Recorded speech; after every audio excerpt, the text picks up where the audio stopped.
कहानी का शीर्षक है बेवकूफ़ नई की कहानी। एक गांव में राजा करोड़ों मील का राज हुआ करता था। एक दिन की बात है, राजा को अपने बाल कटवाने थे, लेकिन उसका सही नई उस समय राज दरबार में नहीं था।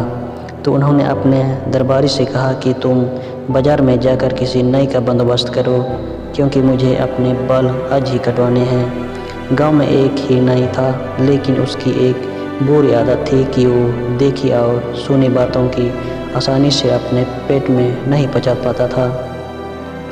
तो उसे ही राजा के बाल कटने के लिए दरबार में हाजिर किया गया।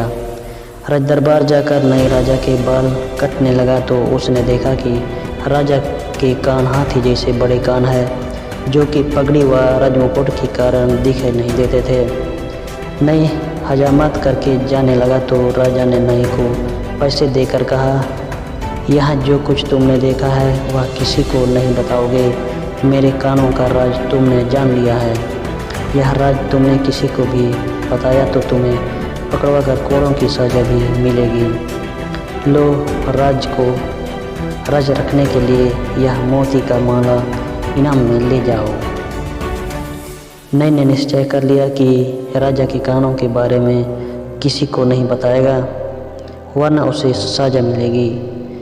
नई घर पहुंचा तो बार बार उसका मन करता था कि वह राजा के कानों के बारे में अपनी पत्नी को बता दें, परंतु सजा के डर से उसने पत्नी को नहीं बताया और रात भर करवटें बदला रहा था। एक दो बार पत्नी ने भी पूछा कि क्यों बेचैन हो रहे हो, फिर भी वह चुप रहा। अगले दिन वह दुकान पर गया तो उसका मित्र हजामत बनवाने आया। नई ने सोचा कि मित्र को बताने में क्या हर्ज है।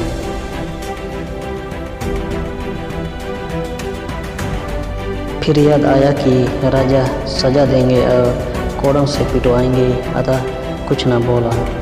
नई का मन बेचैन हो रहा था, वह अपनी बात किसी को बताना चाहता था।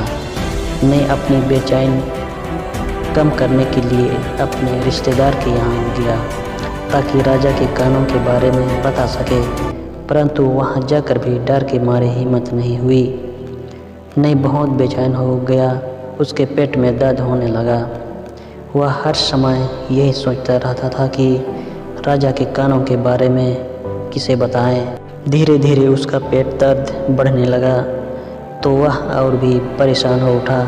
उसे समझ में नहीं आ रहा था कि क्या करें क्या ना करें। घबराहट में नई जंगल की ओर भागा। उसने सोचा कि जंगल में पेड़ पौधे तो बेजुबान होते हैं, क्यों न उन्हें ही बता दिया जाए। कुछ सोच विचार के बाद वह एक पेड़ के पास गया और जाकर धीरे से बोला, राजा के हाथी के कान, राजा के हाथी के कान। अचानक नई का पेट दर्द ठीक हो गया और वह घर वापस आ गया। धीरे धीरे खबर राजा तक पहुंची। राजा जानता था कि इस नाई के अलावा यह काम किसी का नहीं हो सकता। फिर उसने नाई को बुलवाया। या मैं डरता डरता आया। राजा ने कहा, तुमने हमारी आज्ञा का उल्लंघन किया है, तुम्हें सजा अवश्य मिलेगी। नई राजा के पैरों में पकड़कर गिड़गिड़ाने लगा। मैंने तो सिर्फ पेड़ से कहा था।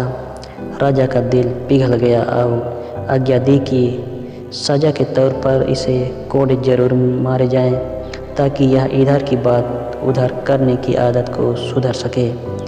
नई पर जमकर कोड़े बरसाए गए और उसने कसम खाई कि वह कभी भी इधर की बात उधर नहीं करेगा। इसलिए ही तो सबका कहना है कि कभी भी हमें किसी की बात किसी और के सामने नहीं करनी चाहिए, सदा ही अपने से मतलब रखना चाहिए। दोस्तों, वीडियो अच्छा लगा तो लाइक करें और चैनल को सब्सक्राइब करें। धन्यवाद।